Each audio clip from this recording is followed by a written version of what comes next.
là nó lót chết tiếc liền. Bây giờ bây giờ nó đem cái nhá tà lì nữa rồi đó.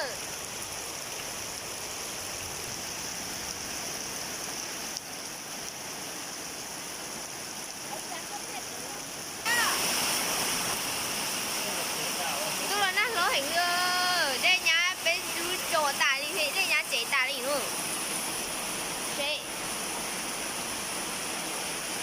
Rồi nó lót chết tiếc liền.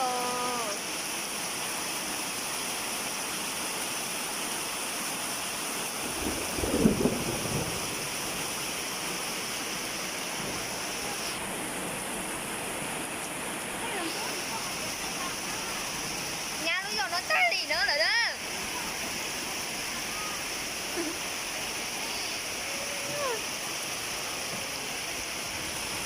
Nó tít tia liền. Bây giờ nó chỉ ra đây với nhá tay cho dùng nổ tàn luôn.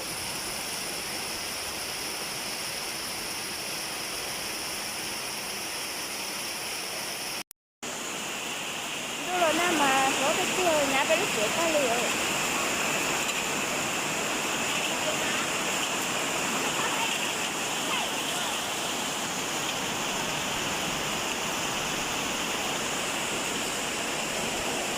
Nó tới kia là những con nè. Đây là cái bé nó trẻ ơi.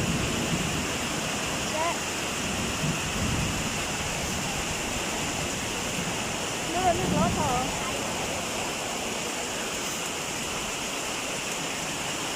Nhá tên nó ta gì vậy? Thế.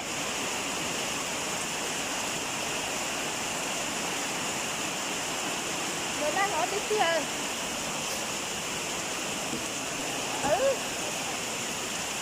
Nó nổ ở đây ta liền đó hả? Nhà tôi cái chết ta liền. Nó chết à? Khó lần á.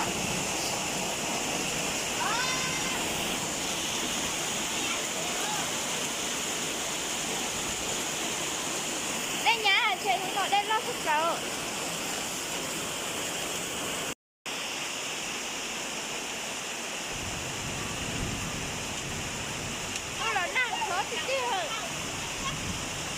Nó tua chiều.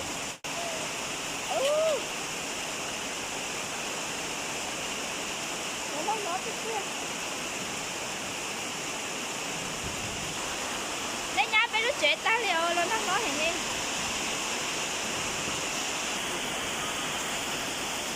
Cái nó sắp lên á, bé nó chết thực thể có hai sự kiện nó chết tao trong nhỏ đi nè.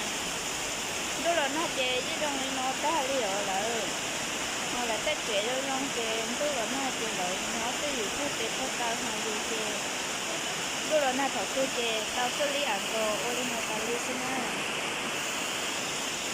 là tết trẻ cho trong mà lợi mà nhó tới giờ họ chuyện cầu cho trong chỉ tàu chứ không vì tết trẻ chơi trong nó sẽ chuyện tức là nó cái chuyện tết rồi nhá họ trẻ tết rồi nhá chứ tao kiện nhỏ đi nữa.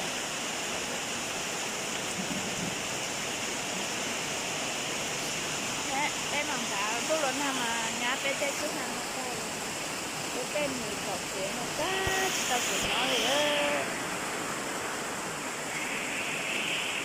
tên tôi nó nói thôi là ở tết chị ơi con chị làm cặp cái gì bây giờ là cặp cái nào để chúng ta tay phải có cái rồi giờ gì tiền tôi là nào tiền để tận số kia đây và chỉ số là nhá thì lúc chế ta đi xí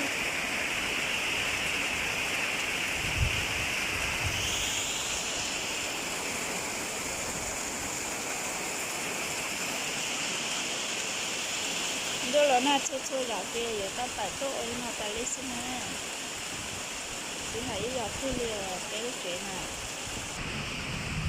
chế cái lúc chế mà thật tin đó là na nó mà đây là chế nó ta sơ rồi tết chế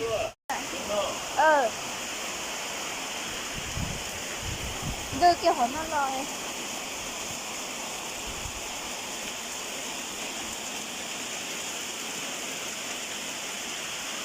rồi tết chế mà cho gió đâu là nó mà chỉ ủa dạ Và tết trẻ mà rồi rong tôi lần nào mà chim tú ở cái lúc mà lần nào mà học trẻ mà mong ra đời giống xin á cái lúc trẻ trẻ rong hiện lên lúc lần nào thật tư trẻ đây là nhá trẻ ta li ở đây được phải tết nó là nhá trẻ ta li ở và tết trẻ mà rồi rong mà tôi lần nào mà là nhớ tới gì xưa sẽ cái lúc trẻ thật tư lúc lần nào trẻ đây là nhá nó ta li nữa là đó đúng rồi nè tu rồi này nhìn đặc tất cả đã chưa đúng rồi nè tu corona chào trên này nhìn đặc biết tất cả đã nữa kia đi nó ra này cho nhìn từ cái này cha tao bao thiết tao nó này khu bên kia đã ở rồi đúng rồi nè đúng rồi nè mà cha là yêu cho cái cả ở trên này khu ở tao mua civic này khu này khu nó là này khu bên khen đã đó cho nên hiền bột đá nữa này khu không chí nữa này hiền biết này khu tôm còn lại cho li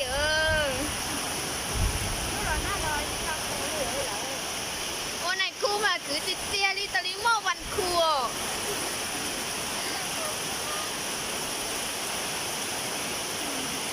quá là cứ luôn chặt cho phá luôn cho nhỏ cái gì ta chỉ nó này khu kia này nhia hết trời ta tổng không cần là